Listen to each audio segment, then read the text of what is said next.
Let us all rise for the Angelus. In the name of the Father, of the Son, and of the Holy Spirit. Amen. The angel of the Lord declared unto Mary, And she conceived of the Holy Spirit. Hail Mary, full of grace, the Lord is with thee. Blessed are you amongst women, and blessed is the fruit of thy womb, Jesus. Holy Mary, Mother of God, pray for us sinners, now and at the hour of our death. Amen. Behold the handmaid of the Lord. Be it done unto me according to thy word. Hail Mary, full of grace, the Lord is with thee. Blessed are you amongst women, and blessed is the fruit of thy womb, Jesus. Holy Mary, Mother of God, pray for us sinners, now and at the hour of our death. Amen. And the Word was made flesh, and dwelt among us. Hail Mary, full of grace, the Lord is with thee. Blessed are you amongst women, and blessed is the fruit of thy womb, Jesus. Holy Mary, Mother of God, pray for us sinners, now and at the hour of our death. Amen. Pray for us, Holy Mother of God, that we may be made worthy of the promises of Christ. Let us pray. Pour forth, we beseech thee, O Lord, your grace into our hearts, that we, to whom the incarnation of Christ your Son was made known by the message of an angel, may by his passion and cross be brought to the glory of his resurrection, through the same Christ our Lord. Amen. Glory to the Father, and to the Son, and to the Holy Spirit. As it was in the beginning, is now, and will be forever. Amen. Glory to the Father, and to the Son, and to the Holy Spirit. As it was in the beginning, is now, and will be forever. Amen. And glory to the Father, and to the Son, and to the Holy Spirit. As it was in the beginning, is now, and will be forever. Amen. Please kneel for prayer for priests.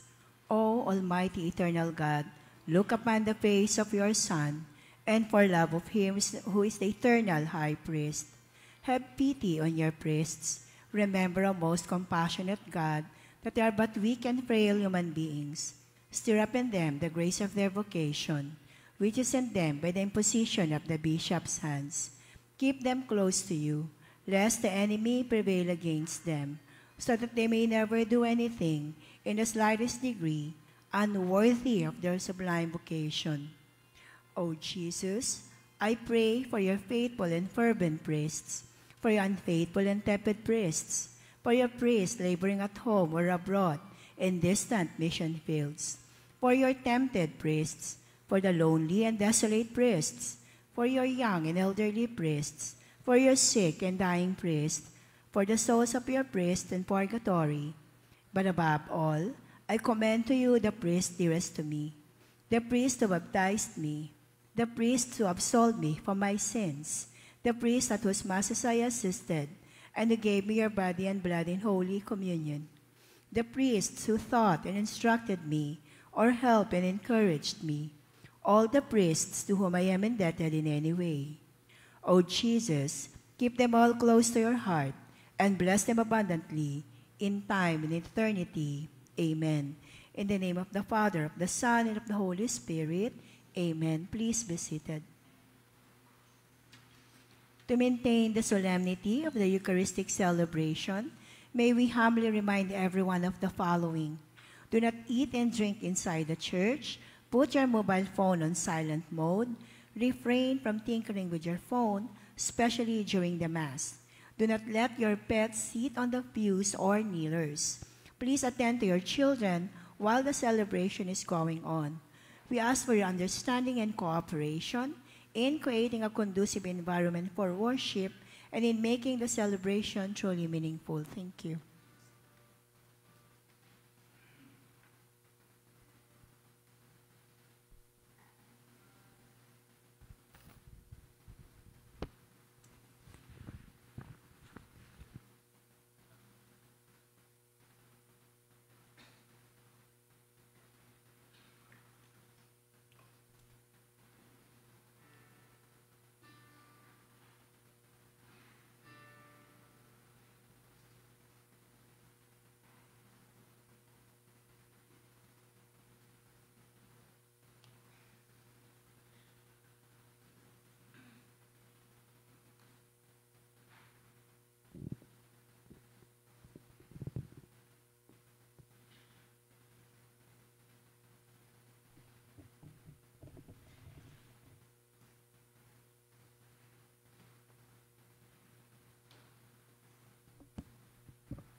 Good afternoon, brothers and sisters. Welcome to our celebration of the Holy Sacrifice of the Mass. Today is the first Sunday of Lent. Our presiders, Reverend Father Jerome Siciliano, Rector of the Edsa Shrine. Please stand. Magdiwang bayan ng Diyos at umawi sa poon sa apat na pung araw ng pagbabagong buhay. Panalangin, ayuno at pagkakawang gawa, sariwain ang lahat araw ng ating biniyag. Minahal tayong lubos at tinawag ni Jesus. Pinili na tayo't ipinapagkasundo sa Diyos nating Ama. Bukal ng awa sa Kanyang pagmamahal, tayo'y magbagong buhay. Magdiwang bayan ng Diyos at umawit sa poon sa apat na pung araw ng pagbabagong buhay. Panalangin, ayuno at pagkakawang gawa, sariwain ang lahat araw ng ating biniyag.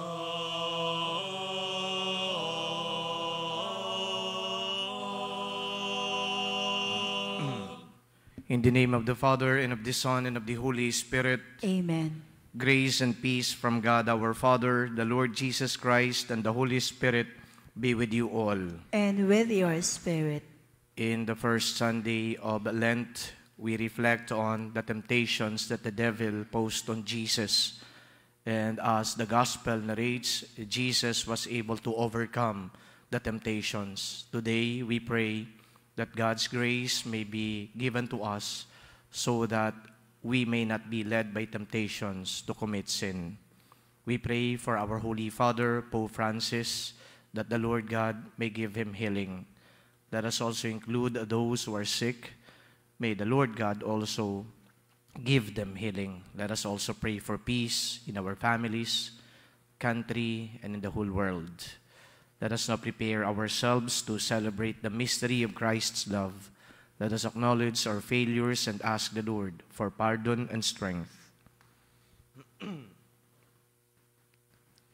I confess to Almighty God and to you, my brothers and sisters, that I have greatly sinned in my thoughts and in my words, in what I have done and in what I have failed to do, through my fault, through my most grievous fault. Therefore I ask Blessed Mary, ever Virgin, all the angels and saints, and you, my brothers and sisters, to pray for me to the Lord our God. May Almighty God have mercy on us, forgive us our sins, and bring us to life everlasting. Amen. Lord, have mercy. Lord, have mercy. Christ, have mercy. Christ, have mercy. Lord, have mercy. Lord, have mercy. Let us pray. Grant, Almighty God, through the yearly observances of Holy Lent, that we may grow in understanding of the riches hidden in Christ, and by worthy conduct pursue their effects. Through our Lord Jesus Christ, your Son, who lives and reigns with you in the unity of the Holy Spirit, God, forever and ever. Amen. A reading from the book of Deuteronomy. Moses spoke to the people, saying, The priest shall receive the basket from you, and shall set it in front of the altar of the Lord your God. Then you shall declare before the Lord your God, my father was a wandering Aramean, who went down to Egypt with a small household and lived there as an alien. But there he became a nation, great, strong, and numerous.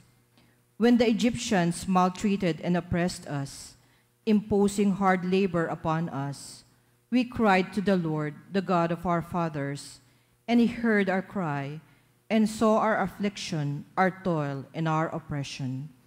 He brought us out of Egypt with his strong hand and outstretched arm, with terrifying power, with signs and wonders.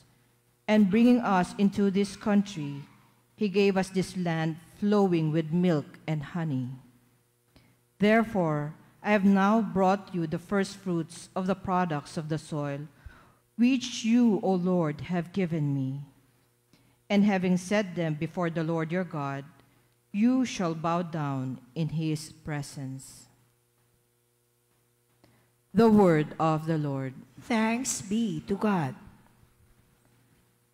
Be with me, Lord, when I am in trouble. Be with me, Lord, when I am in trouble. You who dwell in the shelter of the Most High, who abide in the shadow of the Almighty, say to the Lord, my refuge and fortress, my God, in whom I trust. Be with me, Lord, when I am in trouble. No evil shall befall you, nor shall affliction come near your tent. For to his angels he has given command about you, that they guard you in all your ways. Be with me, Lord, when I am in trouble. Upon their hands they shall bear you up, lest you dash your foot against a stone. You shall tread upon the asp and the viper. You shall trample down the lion and the dragon. Be with me, Lord, when I am in trouble. Because he clings to me, I will deliver him. I will set him on high because he acknowledges my name. He shall call upon me, and I will answer him. I will be with him in distress. I will deliver him and glorify him. Be with me, Lord, when I am in trouble.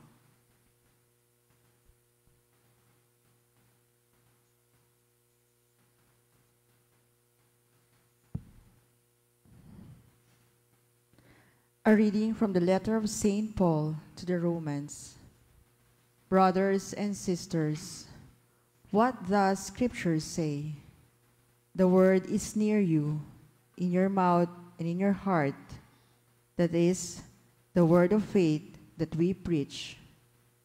For if you confess with your mouth that Jesus is Lord, and believe in your heart that God raised him from the dead, you will be saved. For one believes with the heart, and so is justified. And one confesses with the mouth, and so is saved. For the Scripture says, no one who believes in him will be put to shame. For there is no distinction between Jew and Greek. The same Lord is Lord of all, and reaching all who call upon him. For everyone who calls on the name of the Lord will be saved. The word of the Lord. Thanks be to God.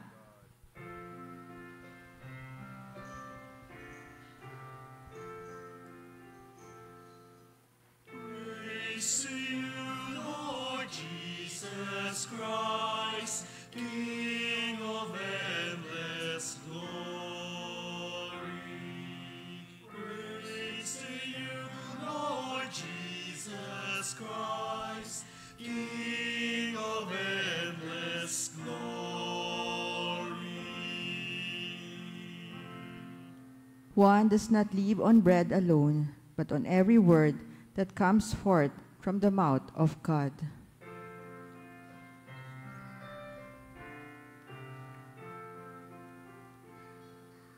Praise to you, Lord Jesus Christ, King of endless glory.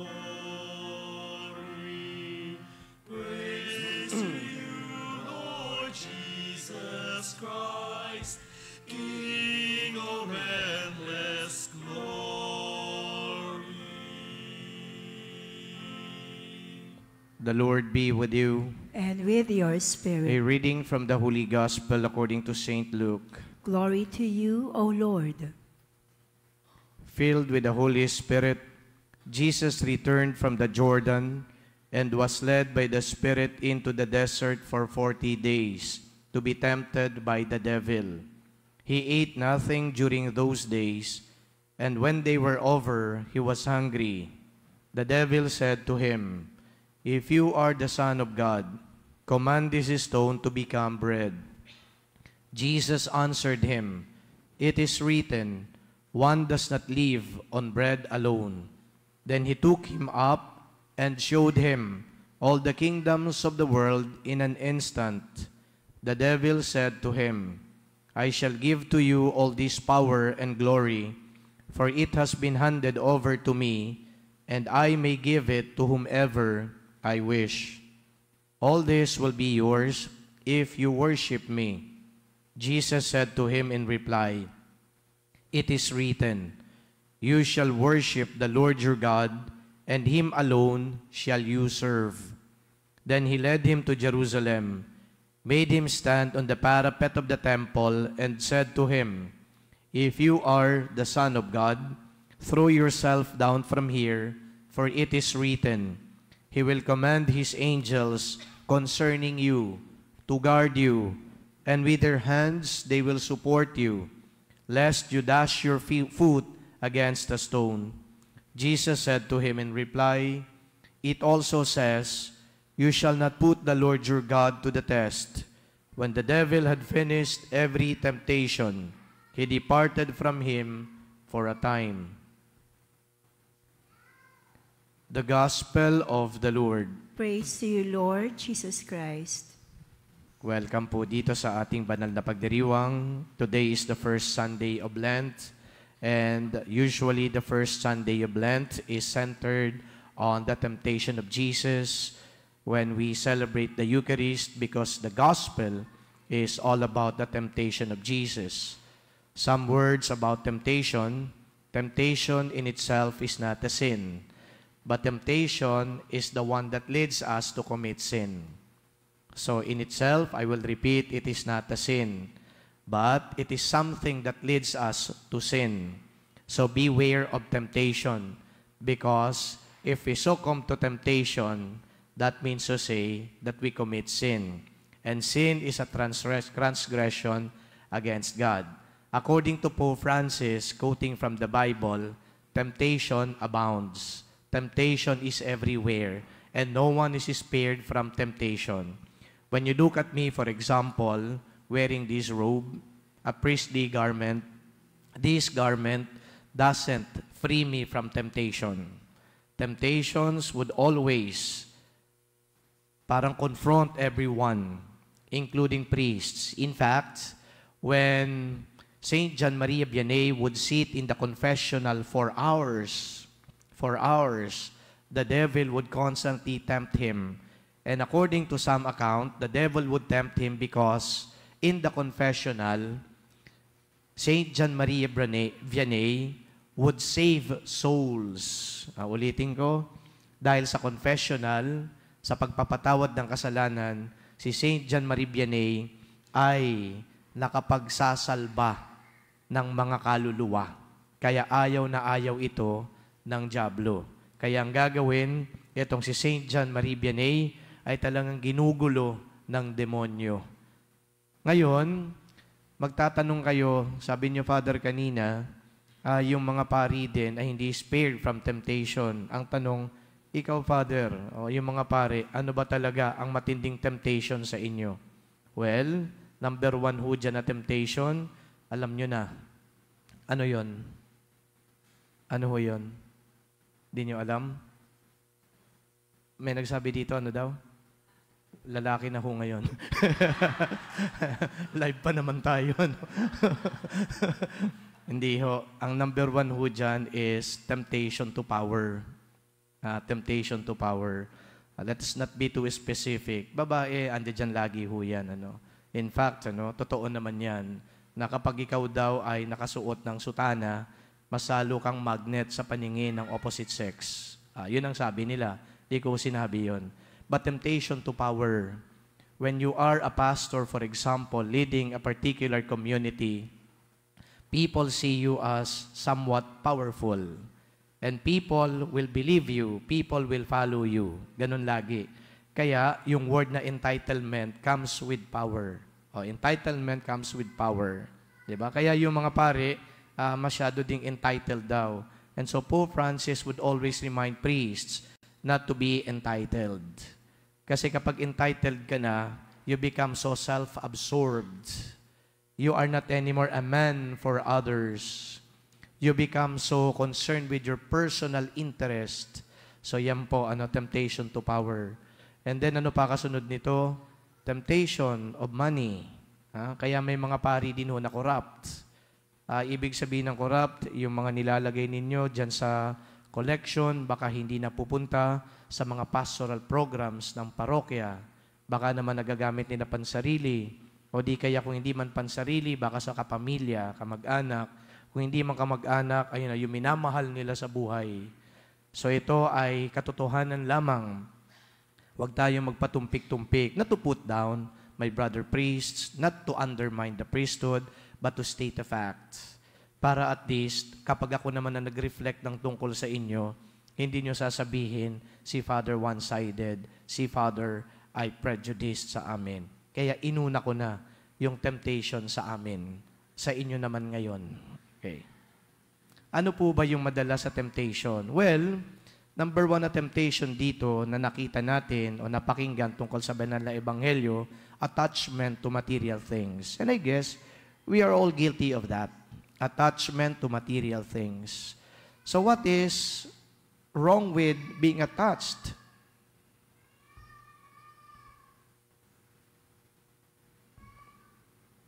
What is wrong with being attached to material things? Well, when we become so attached to material things, I think material things become a hindrance to our union or connection with God. Bakit kanyo? Well, kapag halimbawa tayo focus sa mga bagay-bagay lang, mas masarap yun. Mas nakapag-i-enjoy yun. Kesa yung nagdadasal ka, kesa yung pupunta ka sa adoration chapel, kesa yung tumatanggap ka ng mga sakramento. Iba, lalong-lalo na para sa mga kabataan, yung nagpa-party ka, yung umiinom ka, kumakain ka, di ba iba yon? So mas maganda yung tipong nag-i-enjoy ka lang. So ngayon, ang motivation natin dito, abay kinakailangan natin, halimbawa na magpursige para may panggastos tayo. Kinakailangan, meron tayong, kumbaga ay gugugulin sa mga pangailangan natin to the detriment perhaps of our relationship with God.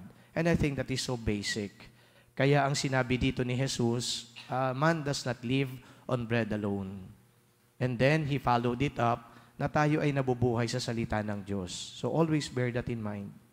Nabubuhay din tayo sa salita ng Diyos. Sapagkat, ang buhay na sinasabi dito ni Jesus ay hindi yung literal na buhay na, ayan, humihinga tayo, nag-i-enjoy tayo. Ang buhay na binabanggit dito ni Jesus na nakaugat sa salita ng Diyos is a meaningful life.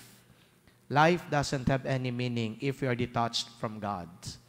Kaya mapapansin ninyo, yung mga taong andyan na sa kanila yung lahat. Nag-i-enjoy na sila, may pera, lahat na, ando doon na. And then when you look at them, and even when you converse with them, they will tell you, parang may kulang. Parang hindi ako satisfied sa buhay ko. Parang may hinahanap ako. Usually, yung mga nakakausap ko, ganun lagi ang kanilang mga observation sa sarili nila. Parang may kulang. And then, tatanungin mo, how is your relationship with God? Do you still pray? Do you still go to Mass? Do you have confession? Sasabihin nila, yun nga yung kulang eh. So, there you have it. Yun ang kulang. Kung alam mo na yung palang kulang, then, go back to God. Perhaps you will find out that there is more meaning in living a life that is connected with God. Kasi, alam niyo yung material things, these will only give us fleeting moments of happiness. Kapag nawala na, wala na naman. Malungkot na naman tayo. But when you are attached with God, and there is that so-called consistent feeling of joy and happiness, kasi hindi ka na maghahanap ng kung ano-ano pa. Parang yung Diyos, kapiling mo, sobra pa sa sapat ang Diyos. When you have nothing left but God, you become more aware that God is more than enough. Amen? So that's number one. Pangalawa, yung temptation dito is to doubt God. To doubt God. Andi dito na sa akin, ibibigay ko na sa iyo lahat. Ako na magbibigay niyan sa iyo. Huwag mo nang pansinin pa yung ibibigay sa iyo ng Diyos mo. Hindi na, ako na. Ready na, oh. So, hindi mo na kinakailang humingi pa sa Kanya. So the devil is telling Jesus, undermine your God. Because whatever God can give you, I can also give you outright. Ando dun yung danger. Kasi kapag humingi naman tayo sa Diyos, does God give you the things you are asking outrightly? Hindi. Hindi, di ba? Naghihintay tayo. Temptation, parang temptation yun. Ito, instant. Binibigyan ka ng instant. What gratification? Sabi nung demonyo, gusto mo nito? Ibibigay ko sa iyo yan. Mag-i-enjoy ka dito? Outrightly, andyan dyan sa iyo yan. I can give it to you. So yung parang very fast na pagbibigay sa iyo, doon tayo nahuhulog. Kasi ang buhay ngayon, kung pansinin ninyo, life revolves around the instants. Di ba? Mas gusto natin yung mas madali, yung parang hindi mo na masyadong pinagpaguran, yung tipong pagising mo, andyan dyan na kagad, hindi ka na magbubrew ng coffee, bubuksan mo na lang, tatlong yan, pupur ka na lang ng tubig, tapos na, instant noodles, lahat instant. And we like that. And the devil knows. Yun ang need ng tao ngayon. Ibibigay ko kagad sa iyo yan. Yung Diyos mo, naku, maghihintay ka pa. At minsan, maghihintay ka sa wala. But then again, you have to remember that what the devil offers appears to be good. There is a semblance of goodness in what the devil gives you. But in truth, they will lead you to bad things. I will repeat that last sentence. In truth, they will lead you to bad things. Naalala ninyo in the Garden of Eden? The serpent was telling the woman, pakialaman mo na yan kasi gustong-gusto nyo yan, di ba? Ba't ka naman maniniwala doon sa nagsabi sa'yo na hindi mo dapat pakialaman yan? Alam ko curious ka. Kainin nyo na kaya. Kunin mo na yan. Instant andyan dyan na. That is there for the taking. Why not partake of it? And then Eve succumbed to the temptation of the serpent. What happens next? They were banished from the Garden of Eden. Ganon din, akala natin ang sarap, ang ganda, but in the end, we are going to fall. And that will be the start of our downfall. And imagine all these people. Parang ang bilis ng pera dumating sa kanila. Gusto nila instant money. Wala na nung you work hard, you exert effort, instant lang. Pero wag ka, dahil hindi masyadong pinagpaguran, ang bilis lang ding nawala. At dahil hindi masyadong pinagpaguran, nakita natin, kalaunan, sila ngayon yung nagsasuffer. And I don't want to go into details, dahil alam natin, madali lang mawala ang isang bagay na hindi mo pinagpaguran dahil feeling mo, madali lang itapon yan. Madali lang i-enjoy yan. So, the lesson here in the second temptation, always trust God. God may not give us outrightly our needs, but surely He will provide. He will provide. And Jesus was very confident about saying this. Sa Diyos ka lang dapat babaling. Walang iba ka nakakausapin. Walang iba ka na pagkakatiwalaan kundi Diyos.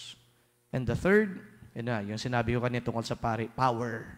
Abuse of power. You know, it's very ironical that those who have power, ginagamit nila yung power hindi sa paglilingkod. Kay Jesus, ang power kasi, ginagamit mo yan para paglingkuran mo yung kapwa mo. Kapag meron kang, halimbawa, position, di ba? Kaya, kanina ginamit ko, if you are, for example, a pastor, use your position. It is a position of power to serve people. It is not for me alone. It is not for you to look at me and then put me in a pedestal and then to just simply follow me, but me using such power to serve you, to help you. Pero baliktad Kaya sabi ko ironically, when God gives us power, that power should always be used for the benefit of others. But here, power becomes a self-absorbed thing. Di ba? Parang akin yan. Gagamitin ko yan to my advantage, to the advantage of people close to me. And then, such power, when abused, also leads to abusing other people. So you exploit other people. But that is not the power that Christ possesses. It is a power to serve. It is a power to reach out to others. It is a power to empower others, to uphold the rights of others. Yun ang maganda sa ginawa ni Jesus. Ngayon ano yung mga takeaway ko dito? Okay, number 1 takeaway ko dito tungkol sa temptation, and after discussing and reflecting on the 3 temptations that Christ was subjected to, number 1, temptation is strongest when we are at our weakest. Ano yung weakness dito? Weakest dito. Weakness or weakest? When are we at our weakest? I'm not talking about physical weakness. I'm talking about spiritual weakness. When we are so spiritually weak, that is where temptations become so strong. Kaya kapag hindi ka connected sa Diyos, kapag dumating yung mga temptation na yan, talagang ang bilis lang na magsukom ng tao. Ang pare, kapag hindi na nagdadasal, ang pare, kapag hindi na rooted sa Diyos, may tumabi lang yan dito. Delikado. Makakita lang yan na maganda, delikado na. Makakita lang yan ng halimbawa ay, siguro ay mapera, delikado. Kaya yung pare, laging paalaala sa amin, always pray, pray, pray. And it is no wonder Jesus was prepared to face these temptations because in the desert, according to the gospel, He prayed. So merong meron siyang dala-dala na panlaban. Kaya sabi natin, when we are our spiritually weakest, wala ka ng connection sa Diyos. Feeling mo yung buhay mo dapat umikot lang sa mundong ito. Kapag may dumating na temptation, ang bilis nating sunggaban yung tukso na yan na magdadala sa atin sa pagkakasala. Kaya, ang challenge dito is, do not forget to reconnect with Christ. And connecting with Christ means praying. Huwag niyong kakaligtaan ang pagdarasal. Tandaan natin yan. So when we are spiritually weak, that's when the temptations are so strong. Always remember that. Pangalawa na takeaway ko dito, temptations always are called worldly temptations. Bakit worldly? Sa Tagalog, tawagin na natin makamundo as opposed to heavenly. Alam mo, sabi ni Jesus in the Gospel of St. Matthew, where your treasure is, there also will your heart be. Anong ibig sabihin nito? Kung nasaan daw ang itinuturing mong kayamanan, ando dun din ang iyong puso. Una yung puso. Sabi ni Jesus, ang pinanggagalingan ng kasalanan ay hindi yun nanggagaling sa labas na ipapasok mo. Ang pinanggagalingan ng kasalanan, yung nanggagaling sa loob. Ano yung loob? Puso. Kaya yung hatred, yung greed, jealousy, lust, so on and so forth, nanggagaling yan dito. Ngayon, kung ang itinuturing mong kayamanan, makamundo, so ando doon pala yung puso mo. Ano yung makamundo? Pera, pleasure, material things, ando doon yung puso mo. Di doon ka nagkakasala. Kaya, yung worldly pleasures, avoid them. Sometimes, pwede din naman tayong mag-enjoy, but not to the extent that our life revolves around these worldly pleasures. guide us to what appears to be good for us. Beware of those spirits. At anong tinatawag kong mga spirit na yan? Ito yung mga bad influence sa buhay natin. Ito yung mga nag-uudyok sa atin ng ganito, ganyan. Beware of them. Papaano natin madidetermine na tayo ay magkakasala? Simple lang. What is pleasurable, what is so fast, given before us, right there and there, outrightly, magduda ka na. Baka ang mga bagay na yan, pang-uudyok lang. So therefore, we always call on the Holy Spirit to make us discern what is truly right from bad, what is wrong, and what is good. Kaya, ang lagi nating dasal dito, Lord, send us your Spirit so that we may truly discern what is right from what is evil. And if it is right, do it. If it is evil, avoid it. That's the first moral or ethical principle. Yun ang dasal natin. So my dear friends, brothers and sisters, it is only the first Sunday of Lent. We are just starting in this 40-day journey. And may this gospel and reflection really guide us and inspire us to have a meaningful journey towards Jesus. Amen.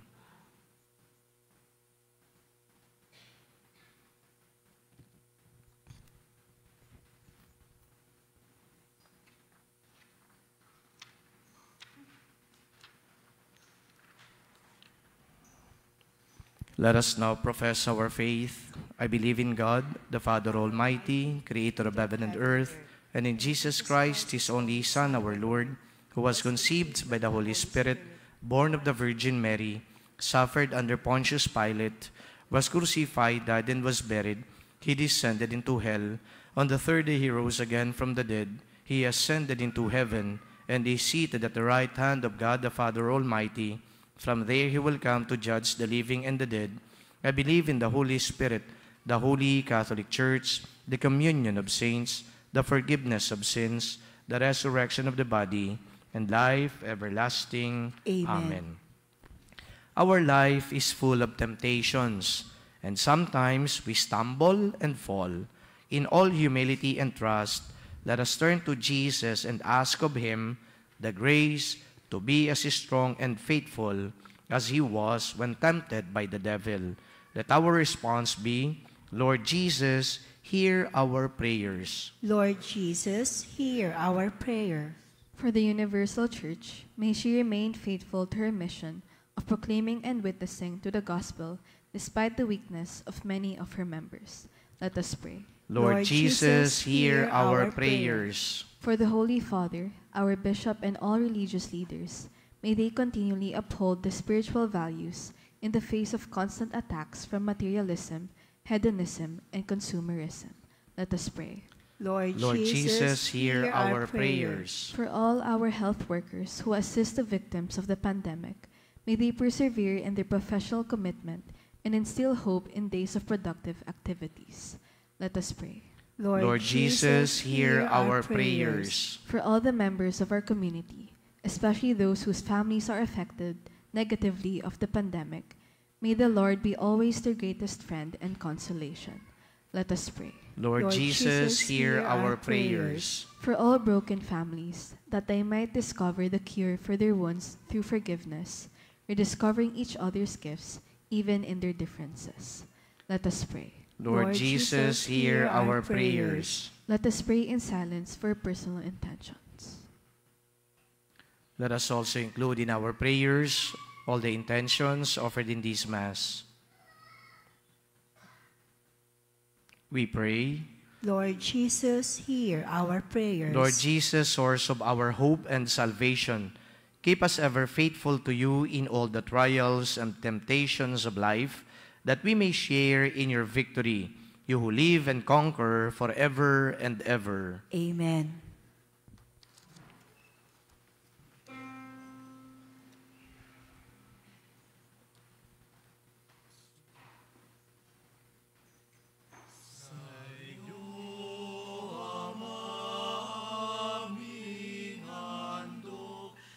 tinapay at alak na ito, handog ng iyong bayang sumasamot, humihingi ng patawad mo.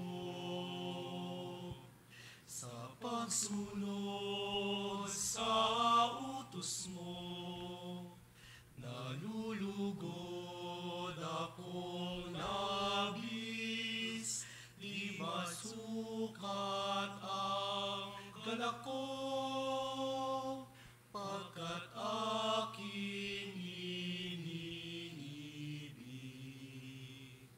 Sa iyo, Ama, aming handog, ang tinapay at alak na ito, handog ng iyong bayang sumasamo, humihingi ng patawad mo.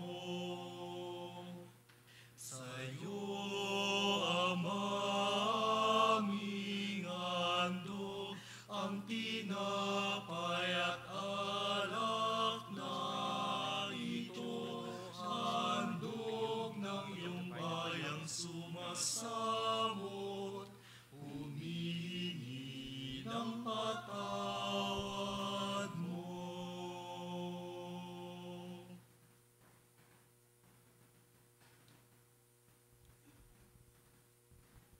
Pray, sisters and brothers, that my sacrifice and yours be made acceptable to God, the Almighty Father. May the Lord accept the sacrifice at your hands for the praise and glory of his name, for our good and the good of all his holy church. Give us the right dispositions, O Lord, we pray, to make these offerings, for with them we celebrate the beginning of this venerable and sacred time, through Christ our Lord. Amen. The Lord be with you. And with your spirit, Lift up your hearts. we lift them up to the Let Lord. us give thanks to the Lord our God. It is right and just. It is truly right and just, our duty and our salvation, always and everywhere to give you thanks, Lord, Holy Father, Almighty and eternal God, through Christ our Lord. By abstaining 40 long days from earthly food, He consecrated, through His fast, the pattern of our Lenten observance, and by overturning all the snares of the ancient serpent, taught us to cast out the leaven of malice, so that, celebrating worthily the Paschal mystery, we might pass over at last to the eternal Paschal feast. And so, with the company of angels and saints, we sing the hymn of your praise as without end we acclaim.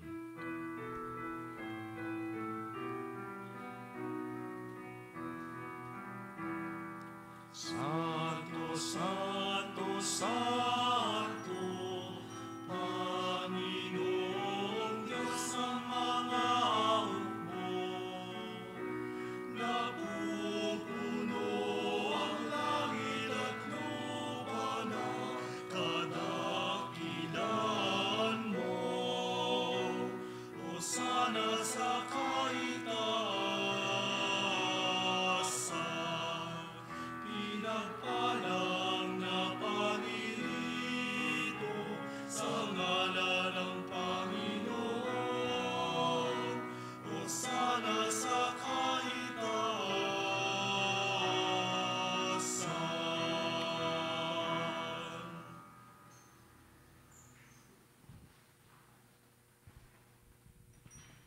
You are indeed holy, O Lord, the fount of all holiness. Make holy, therefore, these gifts, we pray, by sending down your Spirit upon them like the dew fall, so that they may become for us the body and blood of our Lord Jesus Christ.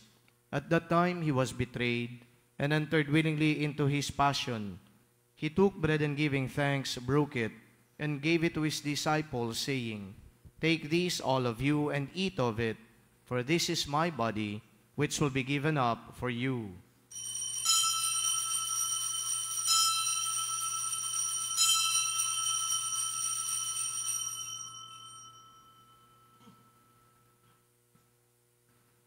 In a similar way, when supper was ended, he took the chalice, and once more giving thanks, he gave it to his disciples, saying, Take these, all of you, and drink from it, for this is the chalice of my blood, the blood of the new and eternal covenant, which will be poured out for you and for many for the forgiveness of sins. Do this in memory of me.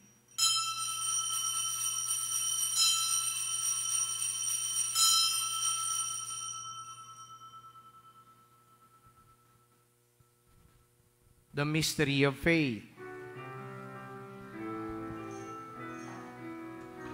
Sa puso at pagkabuhay, kami natubos mong tunay. Poong Jesus, aming mahal, iligtas mo kaming tanan. Poong Jesus, naming mahal, ngayon at magpakailanman. Therefore, as we celebrate the memorial of his death and resurrection, we offer you, Lord, the bread of life and the chalice of salvation, giving thanks that you have held us worthy to be in your presence and minister to you. Humbly we pray that partaking of the body and blood of Christ, we may be gathered into one by the Holy Spirit. Remember, Lord, your church is spread throughout the world, and bring her to the fullness of charity, together with Francis, our Pope, Jose, our Bishop, and all the clergy. Remember your servants, Jean and Antonio, whom you have called from this world to yourself. Grant that they who were united with your Son in a death like his may also be one with him in his resurrection. Remember also our brothers and sisters who have fallen asleep in the hope of the resurrection, and all who have died in your mercy, especially Jose Lino, Cristina, Leslie, Elsie, Mercia, Erlinda, Constancia, Asuncion, Beata Rosita, Rafael Nicolas Amando, Glicerio Sr., Raul Dinobo, and all the poor souls in purgatory.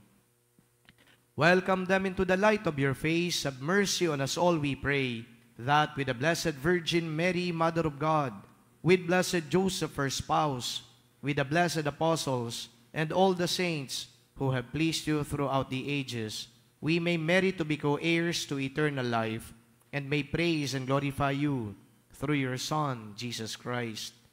Through him and with him and in him, O God Almighty Father, in the unity of the Holy Spirit, all glory and honor is yours forever and ever.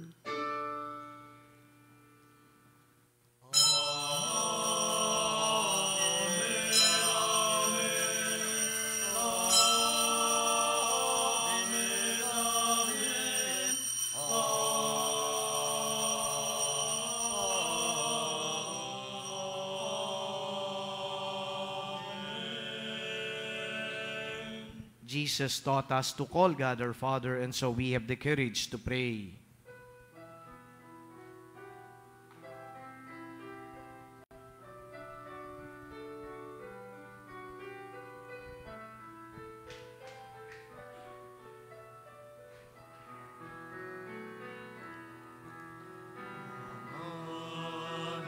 Namin sumasalangit ka, sambahin ang ngalan mo. Mapasa amin ang kaharian mo, sundin ang loob mo dito sa lupa para nang sa langit. Bigyan mo kami ng aming kakanin sa araw-araw, at patawarin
Deliver us, Lord, we pray, from every evil. Graciously grant peace in our days, that by the help of your mercy, we may be always free from sin and safe from all distress, as we await the blessed hope and the coming of our Savior, Jesus Christ. For the kingdom, the power, and the glory are yours, now and forever. Lord Jesus Christ, who said to your apostles and to all of us gathered here today, peace I leave you, my peace I give you.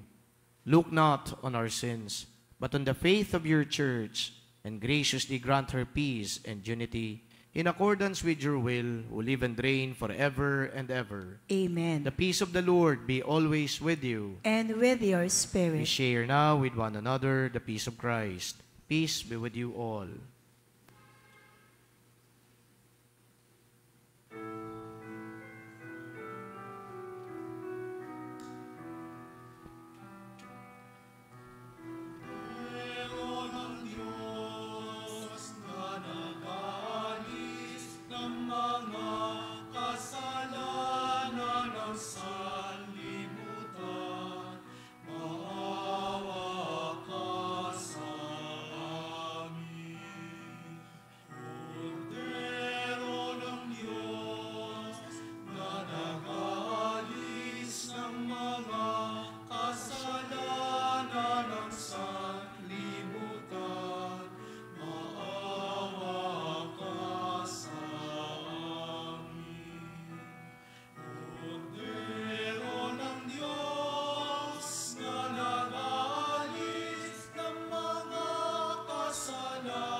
Behold the Lamb of God, who takes away the sins of the world.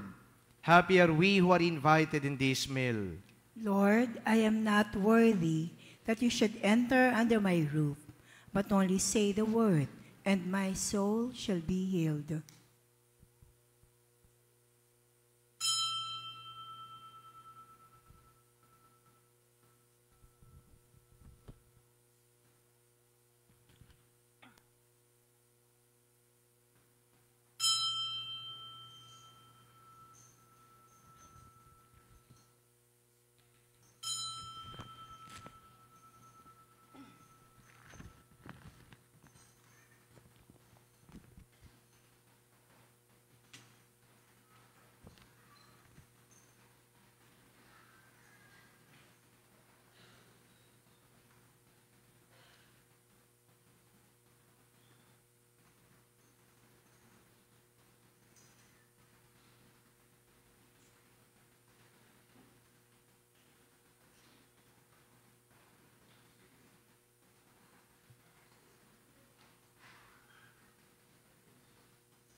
Let us pray. May bountiful blessing, O Lord, we pray, come down upon your people, that hope may grow in tribulation, virtue be strengthened in temptation, and eternal redemption be assured through Christ our Lord. Amen. Please kneel for prayer for peace. Lord Jesus, we come to you in our need, create in us an awareness of the massive forces of conflict that threaten our world today, and grant us a sense of urgency to activate the forces of goodness, of justice, of love, and of peace. Where there is armed conflict, let us stretch out our arms, our brothers and sisters. Where there is abundance, let there be simple lifestyle and sharing. Where there is poverty, let there be dignified living and constant striving for just structures. Where there is selfish ambition, let there be humble service. Where there is injustice, let there be atonement. Where there is despair, let there be hope in the good news. Where there are wounds of division, let there be unity and wholeness. Help us to be committed to the building of your kingdom, not seeking to be cared for, but to care, not expecting to be served, but to place ourselves in the service of others, not aspiring to be materially secure, but to place our security in your love. Teach us your spirit, for it is only in loving imitation of you, Lord, that we can discover the healing springs of life that will bring about new birth to our earth and hope for the world. Amen. Our Lady, Queen of Peace, pray for us. Please be seated for the announcements. In response to the call of the Archbishop of Manila to support Alay Kapwa, a Lenten evangelization and fundraising program, we shall have second collection in all Masses of the 6 Sundays of Lent. All donations will be remitted to Caritas Manila, the social services arm of the Archdiocese of Manila. We invite you to join us in the communal way of the cross on all Fridays of Lent after the 6 p.m. Mass. As part of our Jubilee Year celebrations, we invite you to attend Pilgrim's Day every Saturday with a sacrament of confession from 10 a.m. to 12 noon, Holy Hour at 10:30 a.m., and the Pilgrim's Mass at 12:15 p.m. Thank you for your kind attention. The communal way of the cross is only going to be prayed or to be done after the 6 p.m. Mass. We cannot do it after the 7 a.m. Mass, obviously because many of you will be going to your office. And also after the 12:15 p.m. Mass. Again, many of you will be returning to your office. So the only time for us to be together to pray the Stations of the Cross will be after the 6 p.m. Mass. Okay, so we shall do it here inside the church. So please take note that on Good Friday, there will also be a communal way of the cross. Good Friday po ito, but then it will be done in the promenade. Baka hindi po ninyo alam, dyan po sa taas, meron pong way of the cross dyan. Meron mga stations made of bronze. So, pwede po kayo mag-way of the cross then if you have time. Pagkatapos po ninyo, halimbawa na mag-shopping dyan sa kabila, pwede kayong pumanik para magdasal. Okay? Pagdasal po natin, lalong-lalo na ang ating Santo Papa. And of course, always pray for peace. Also, aside from the fact that we pray for our personal intentions, always pray also for the Pope and for peace in the whole world. And then the Holy Week activities here at EDSA Shrine, sila po ay ipopost na sa Facebook. For those of you who haven't yet followed the Facebook of EDSA Shrine, please do so. Kasi kapag nag-follow na kayo, kaya nag-like ng Facebook, kayo po ay lagi na mai-inform ng mga kaganapan dito sa EDSA Shrine. Okay? So, yung pong mga nagtatanong lagi, ano daw yung misa dito, nasa Facebook naman po yan naka-announce. Yung pong confession, ay every 11 a.m. until 12 noon, and then 5 p.m. until 6 p.m. So every day po yan, except Sunday, meron po tayong confession din. Nakapost din po yan sa Facebook po yan. Yan, nakikita ninyo yan sa screen. So please do like and follow the Facebook of EDSA Shrine. And for those of you calling the telephone number of EDSA Shrine, okay, meron po kasi dati na telephone number dito na PLDT line. Yung nga lang, wala na pong PLDT dito. Tapos kami po ay kumuha na lang ng line sa isang service provider. I think it's a smart cell phone, o kaya I'm not sure, o kaya Globe. Kaya yun po ang tatawagan ninyo. I instructed the secretary of the Shrine Office not to turn it off.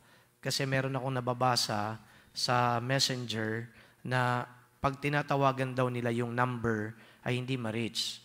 Eh nalaman ko doon sa secretary na pinapatay niya pala minsan kapag magbe-break, for example, siya ay kakain, so ino-off niya.